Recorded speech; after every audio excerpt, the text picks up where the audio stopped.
And welcome back, everybody, to the flagship podcast of all of television, the TV show. I'm Jay Black, joined by Angelo Cataldi and Rhea Hughes. Angelo Cataldi, the author of the book Loud. You can see it in the background there, coming on the last week of the book tour. Angelo, are there still hard copies available at your website? There are both available, mostly paperbacks right now. But if you order today, that is probably the last day we could guarantee you'll get it in time for Christmas. So please order at angelocataldi.com, and I will personalize it, and I will write whatever you want, even though people are questioning my character. I think everybody's well aware of your character, Angelo. I don't think anybody's questioning it. I know Rhea is. Yeah.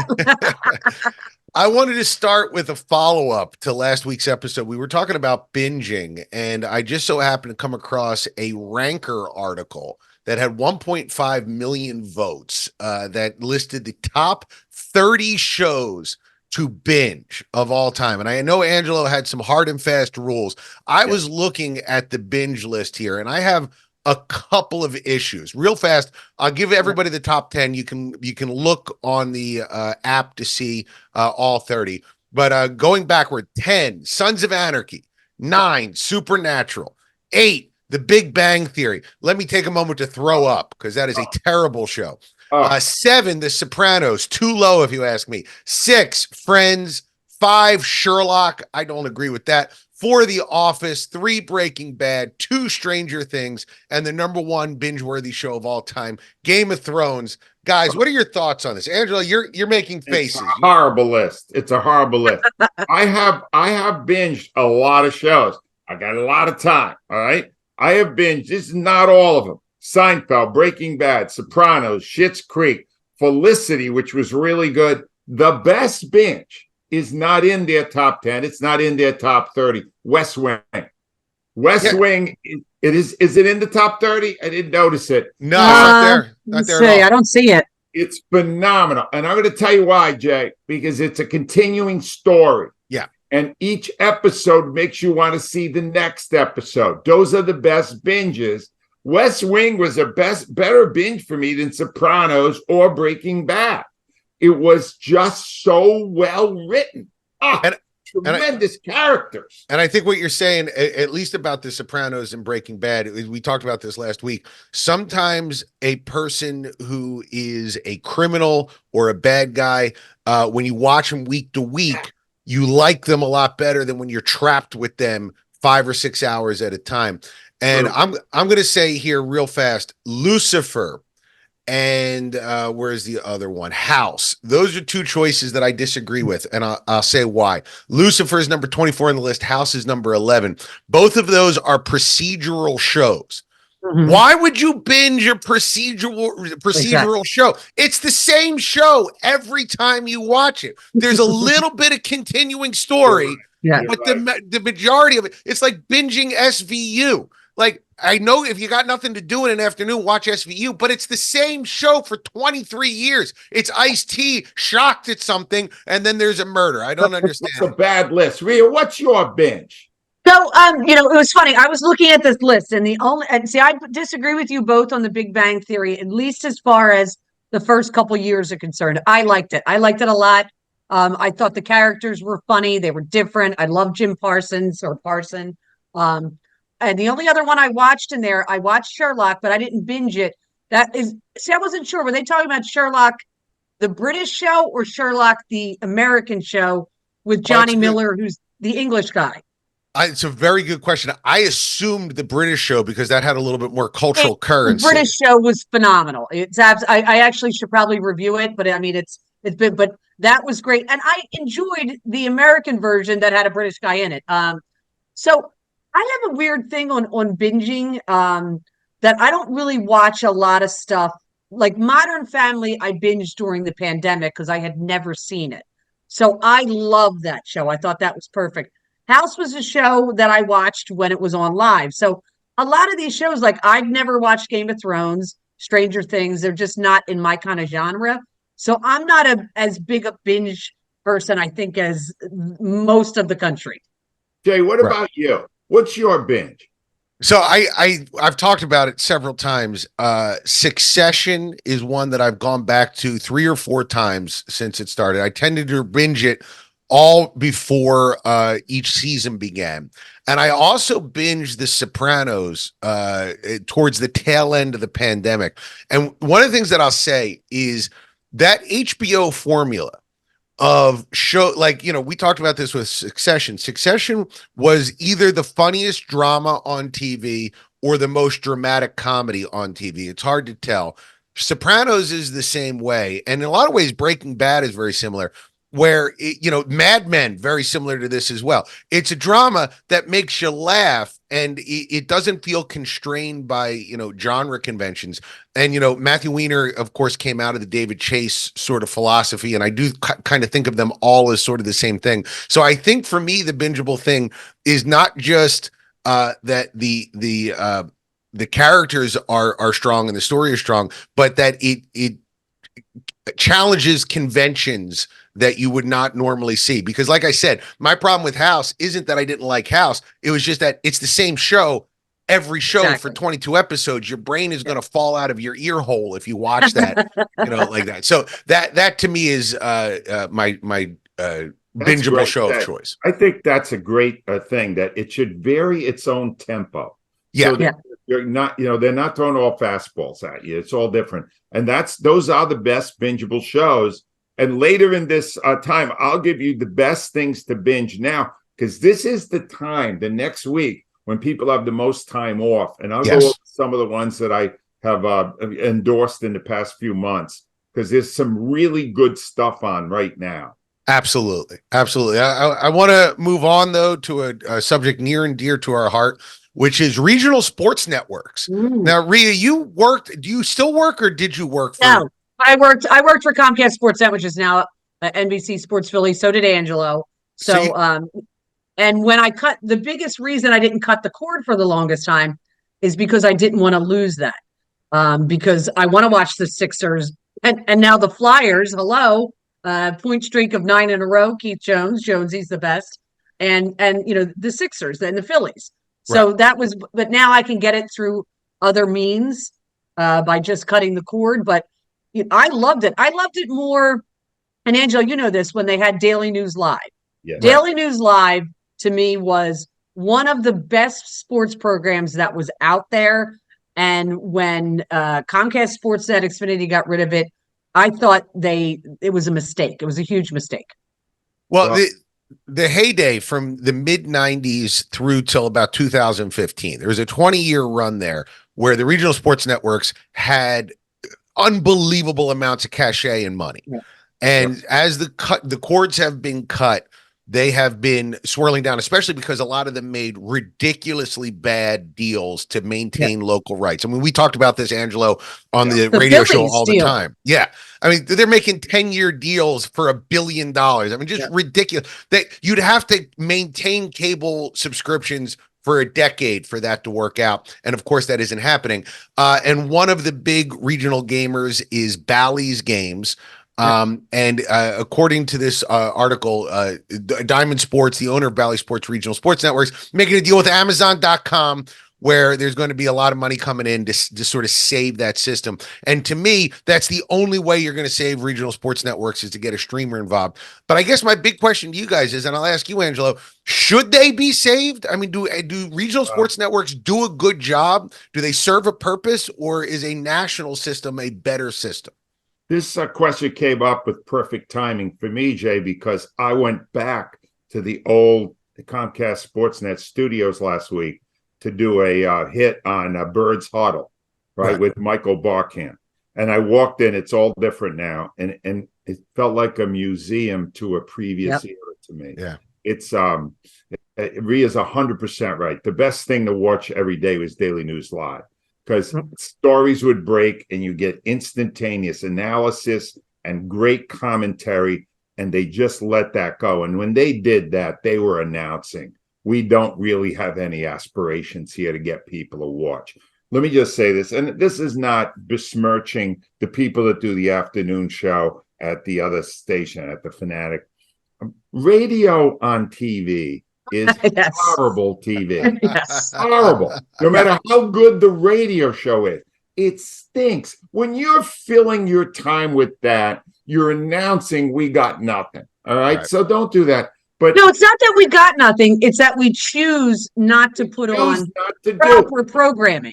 Now, Rhea, if they were making money with Daily News Live and that stuff, they wouldn't have stopped it. So Yeah, no, clearly the that's true. model is too late now, that people don't want to see it anymore. Well, listen, real sports is going away. I think last night was the last night after 29 years. So, yeah, those things don't work anymore. It's a shame, and it is because they paid so much for the rights to the games. Yeah. But the games are what's paying the bills, and I guess we're going to have to deal with it that way. But for me, if they still had the old programming, I would still be watching it. You know what it reminds me of? Like sometimes a small newspaper, you can sort of tell the death knell's happening when they start to just fill their pages with wire stories. You know, back in the day when newspapers still existed, you'd see you had nothing but Reuters and AP News, and their local reporters are done. And really, a local expert is the only thing that is worth going to when you go to a newspaper. And I think you're right about, you know, if there were like local guys who knew what they were talking about, local ladies who knew what they were talking about, people would care more. But yeah, the games pay the bills, and now it looks like Amazon is paying the bills. Yep. All right. So there was a great topic idea from Angelo. I think this wraps into a review that he has of the brand new Sam. I'm going to get his name wrong. The guy who did Mr. Robot. Esmail. Yes. Did a movie for Netflix called Leave the World Behind. And Angelo rates it a 10 out of 10. Right, Angelo? I'm just going to offer some advice to Julia Roberts. She should have left the role behind. It is an awful movie.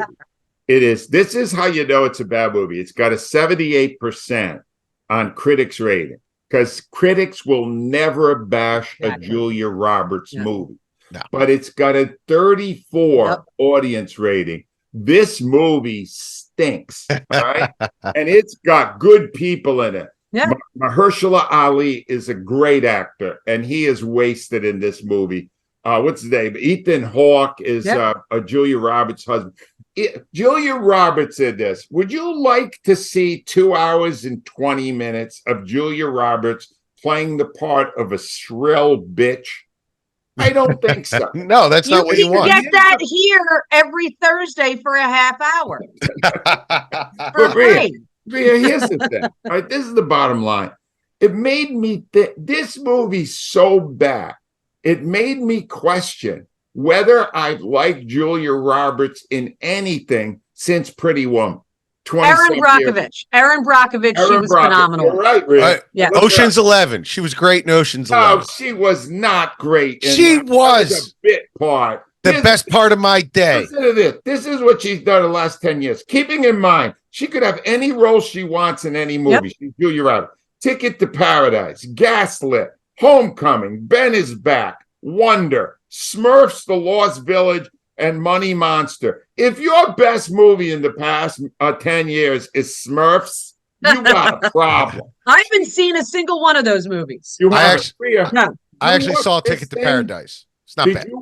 Did you watch this movie that came out this week? I'm one of those people that they do trailers for because I am drawn in by trailers. I saw the trailer and I was like, I don't really know. If I don't know what a movie's about, I'm very likely to never watch it. It's not like the Mel Gibson Ransom movie where I think it was Ransom, where they basically gave you the entire movie in the trailer. Right, I don't want that. Yeah. But I want to know what a movie's about. And I watched a trailer and I went, okay, I'm not sure it was a trailer, but it was a boat coming onto the sand. And I was like, okay, but what's the movie about? No, so I had no idea. So likely I won't watch it. I watched the apocalypse movie. Oh, no. Yeah. I watched the trailer and I feel like ever since, I don't know, 2020, I've not wanted to watch any more apocalypse movies. It's like, it's too close to home. It's like there's a movie that was like about a middle-aged comedian who wasn't getting enough sex. I'd be like, you know what? I don't necessarily need to watch this movie. This is not a movie that appeals to me. Maybe I want to escape a little bit when I watch a TV show. Since I brought this up, I would now like to give you the top 5 most miscast roles in the history of cinema. All right. Okay. Number 5, Mickey Rooney, the Asian guy in Breakfast at Tiffany's. Oh my God. Rooney is not Asian. No. He is horrible. He ruins the film. Oh, I still think they should recut Breakfast at Tiffany's and take him out. It's 1,000%. You can't show that movie to anybody because they go, wait, what's going on here? It's insane. 4 and 3, it's a tie with the same non-actor trying to act. Space Jam and He Got Game, both by Michael Jordan. Michael Jordan cannot act. No. Awful casting. Number 2, recent movie, Elvis. Colonel played by Tom Hanks. Why find the fat guy? Why do I have to look at the fake jowls the whole time? Yes. Awful. And number 1, a role that was so miscast it destroyed the movie and the entire memory of the sequence of movies. Sofia Coppola and Godfather 3. Yes. Did anyone tell her father that she had no skills as an actor? She's a good director. She's a very good director. She stinks in front of the camera, and she ruined Godfather. Angelo, I'm going to tell you something. That movie came out in 1990. I was 14 years old and a Godfather fanatic in 1990. Yeah. And I was also a Winona Ryder fanatic because I was 14. And she was supposed to be the Sofia Coppola role. But she dropped out due to exhaustion. I don't know what to me, I hear exhaustion. I'm like, all right, well, you work 3 months a year. I don't know what you could be exhausted about. But Sofia Coppola was so bad. And I was so disappointed in her role because her whole role is supposed to be this person who is so magnetic that that the person is willing to throw their lives away to be with her. It has sullied my view of her directing skills. Yeah. Because every time I hear her name, I have so much negative thoughts connected to her. Like my son was going to go see that new Priscilla movie, which she directed. Yep. And I said, oh yeah, Sofia Coppola, terrible in Godfather 3. I'm still bitter 34 years later. So yes, that's a great list, Angelo. Yeah, well, thank you. I spent a lot of time on it. I have nothing else. Rhea, do you have somebody that you think is miscast in history? Well, and he's owned it. George Clooney, Batman. Yeah, that's a good choice. Yeah, he has. And what I love about it is he's been very honest. Like, it's the worst thing I ever decided to do because he's phenomenal in everything that he does. I mean, he's got it all going on. He's got charisma. He's got the looks, the acting. He can do comedy. He can do drama. I don't know what he was thinking.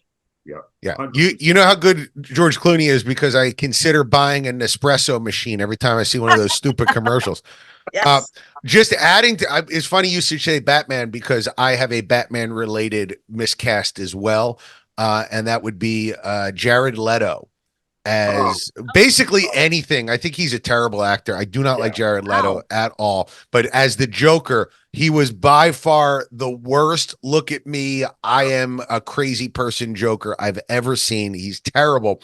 And may I also say all of Bruce Willis's movies prior to his retirement for the last 5 years, that was criminal that he was in all those movies, that it looked like he didn't know what was going on. By the way, real fast, before we get to the British and Teen segment, right before we logged on, I saw a breakdown of the budget of those Bruce Willis movies from somebody who was in one. It is a $6 million budget. All right.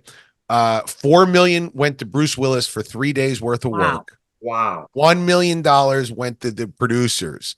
And then the rest of the money went to the production of the movie. So if you want to know why those movies are so bad, it's because of that. Anyway, you wonder if he was the one setting that up. Bruce Willis?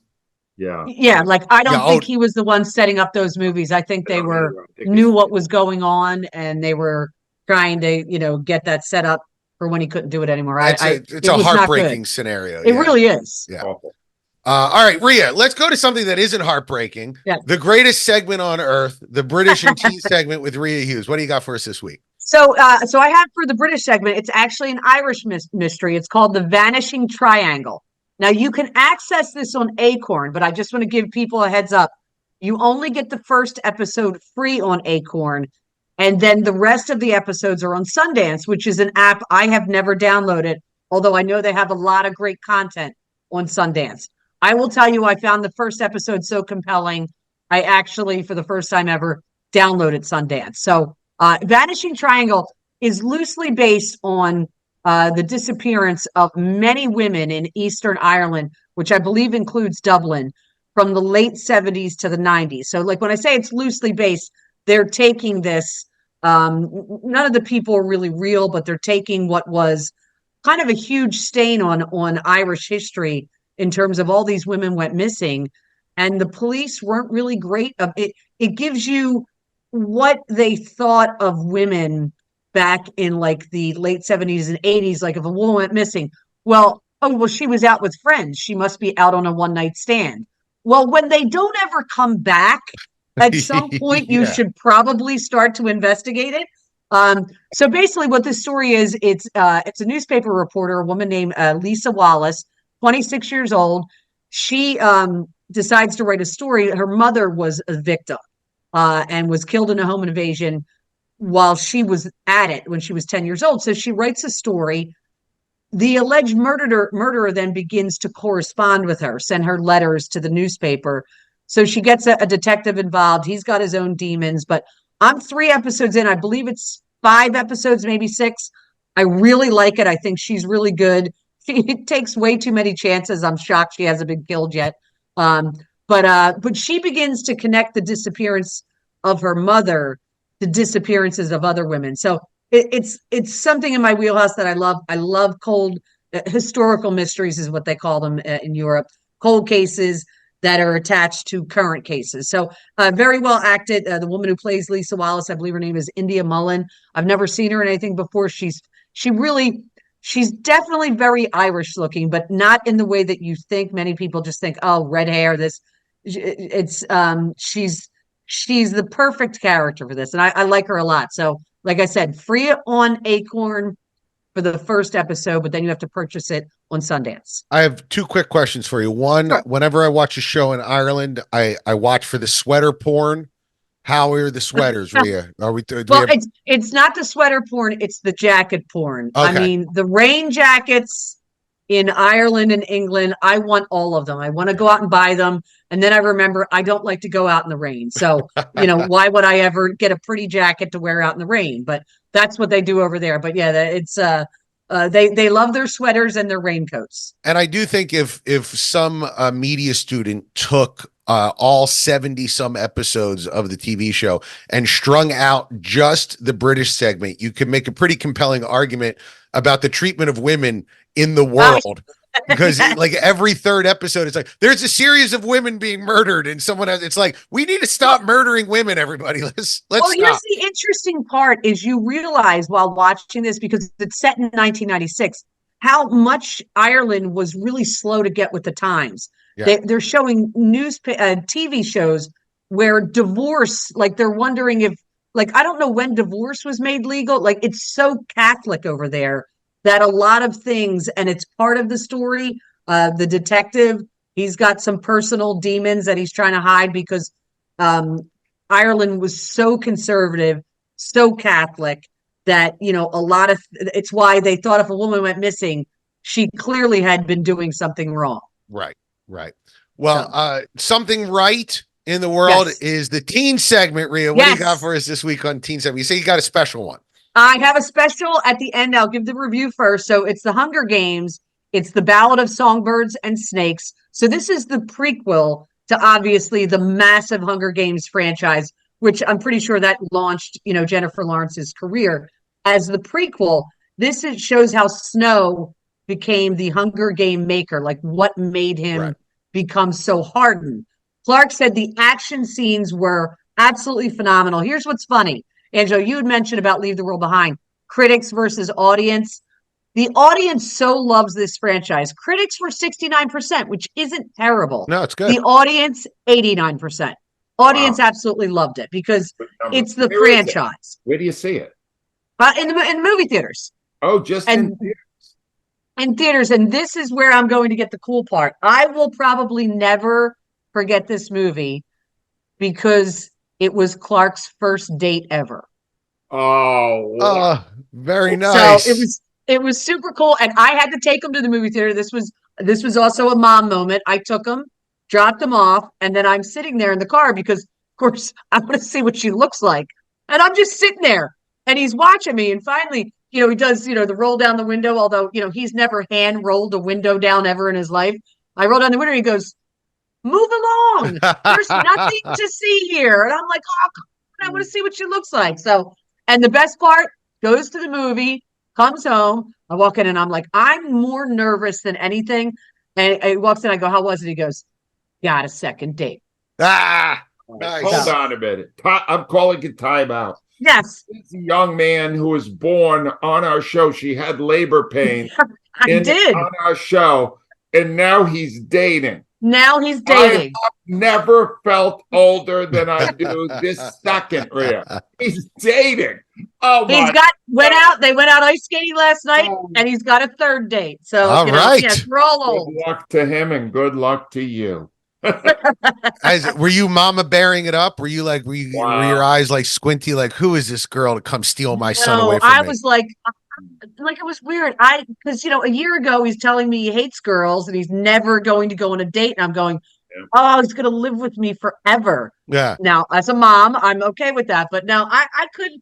Me and his father were like, it was like the Super Bowl for us. We were so excited. So it was fun. It was awesome. That's lovely. Very, very nice. Very special teen segment. Angelo, what do you got for us this week? Well, I feel like I'm not doing a great job on this show, Jay, because if there was a show that came out, a comedy, done by the great Chuck Lorre, that featured Sebastian Maniscalco, and in the pilot, you also got once the arch nemesis of Chuck Lorre, I guess they patched things up, Charlie Sheen and Ray Romano. Wouldn't that be something we would have heard a lot about? Yes. This is a huge thing. Who is this? What is this? It's called The Bookie. It is available on David Zaslav's Max, right? Formerly HBO Max. And during the Eagles game, they promoted the crap out of it. It was like every other commercial was The Bookie. I missed it. All I could tell you is I've seen the first 2 episodes. It has great promise. Sebastian Falco is playing a character that is pretty close to his on stage thing, and it has promise. I'm not ready. I'll give you more on it later, but I know everybody's off, so I want to give you some things to watch in the order that I think they're great. Lessons in Chemistry on Apple is the best thing currently on as a TV show. Right behind it, also Irish show, Rhea, Obituary on Hulu. Didn't get a chance to watch it this weekend. I will. I've seen the whole 6 episodes. The one thing I could tell you about it is they're building to a second season. It's fantastic. You're looking for a really good movie. The best movie right now that is current, that is streaming, is Quiz Lady on Netflix. The Albert Brooks documentary, Defending My Life on Max, is the best documentary out right now. And Drama Building, The Curse. Can it land the ending and be it? It could be the worst TV show ever. And if you're looking and saying, how did she take that part? Emma Stone. Yeah. This thing stinks. It's getting so exciting, Jay. Right to the end. It's got through 6 and it's really bad. 1 month left. We can't. Nathan Fielder, good luck. Land the ending. It'll be the worst show ever. I can't wait to see how you respond, because they say the ending's supposed to be really good, right? Wraps up a lot of stuff. Nothing about it has been good so far. Nothing. It's garbage. Well, before we get out, I did ask, because this is our Christmas episode, and we'll just go through this quick. Does anybody have, I have my choice for the best Christmas streaming that you could do right now. Angelo, you're nodding. What do you got for us on a Christmas stream? For many, many years, I watched National Lampoon's Vacation, the original. My choice. Let's move it up to Christmas Vacation. Yes. My friend Chevy Chase, he has been touring the country, as he did in something I did with him for Caddyshack years ago. and apparently he's having problems, and there's all sorts of issues behind the scenes. So he is a interesting man, Chevy Chase, and I really enjoyed National Lampoon's Christmas. I like anything with the Griswolds. That was my choice as well. I think it is the best Christmas movie that you can watch because it's the only one that the kids will enjoy it because it's sincere, but the parents will enjoy it because it is literally actually really funny. So that both Angelo and I say Christmas Vacation. Rhea, what's your choice? It's the one which I love. I let Clark start watching it when he was 8 because it was the perfect age. We love to watch Home Alone at Christmas. It's just the first one could not get more perfect because it's got a lot of craziness, a lot of humor, and it ends. So my favorite scene is when he's looking out the window at the neighbor with the family. Yeah. Tear up every time I watch it. So absolutely. I love that movie. Where is that now? Do you know, Rhea? Oh God, you know what? I'm pretty sure. Like I know we always watched it on TBS. It was always on. I'll try to look it up real fast. Currently on. Hold on a minute. It is currently on Sling. And it's Disney Plus as well, it looks like. Oh, okay. And it's also available on Amazon, as most of these are. We go what we're recommending this week. We're not recommending it, but if you want to watch a really horrible Julia Roberts movie, you could check out this movie, which is called Leave the World Behind on Netflix. Rhea is recommending The Vanishing Triangle on Acorn and The Ballad of Songbirds and Snakes, part of the Hunger Games prequel series. It is in theaters right now. I say check out Lessons in Chemistry on Apple, Obituary on Hulu, Quiz Lady on Netflix, Defending My Life on Max, and The Bookie, which is currently on the Bookie. Max, I think you said. That's right. Yep. And hang in there, The Curse. That is available on Paramount Plus, and it is really bad. It's currently playing on Showtime. And don't forget Home Alone, which is available on, would you say, Rhea? Disney Plus. Prime. Disney, yeah. And the National Lampoon Christmas Vacation, also on Prime. Guys, thank you so much for joining us again. We're thrilled Merry that you're with us. Merry Christmas if you celebrate. Merry everything else if you don't. Shout out to Jared Clapper from the Continental Sports Podcast, who does all of our producing. He does a wonderful job. And, guys, my best Christmas gift is getting to do this with you guys every week. So I really appreciate you listening. Tell a friend or two and buy Angelo Cataldi's book because that's the second best Christmas gift you can get at angelocatati.com. I would argue it's the best, but fine, whatever you say. The best is the warmth and fellowship of your companionship. Second best is your book, Angelo. No, my book is not second best to anything. I'm insulted. Merry Christmas, but I'm insulted. See you guys next week.